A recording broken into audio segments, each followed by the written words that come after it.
вече една от по-опитните така в този подмладен колектив. Как чувстваш обстановката? Първо, здравейте, чувствам се много добре. Да, отборът е подмладен, смениха щаба, готвиме се, здрави сме и обстановката е доста приятна. Оставате ли си някакви конкретни цели за натовареното лято, което предстои и ВНЛ, след това и Европейско първенство?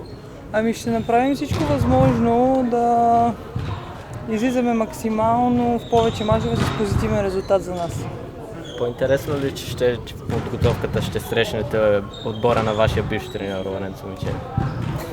Ами да, със сигурност всяка една състезателка, която е работила с него, ще има допълнителна мотивация да се докаже пред него и разбира се да се докажем на новия треньор.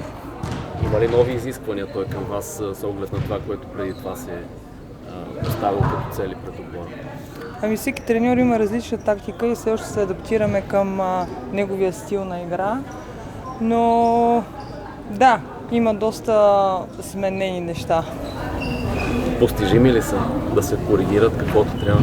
Ами за мен лично да, не знам за останалите състезателки, но напълно нормални неща иска от нас и просто трябва да сме дисциплинирани и фокусирани и нещата ще се получат. Тази година сменяте екипировките, виждам, че вече играете без ръкави. Това дали ще ви улесни? Ами да ни улесни, не знам, но със сигурност е доста по-удобно.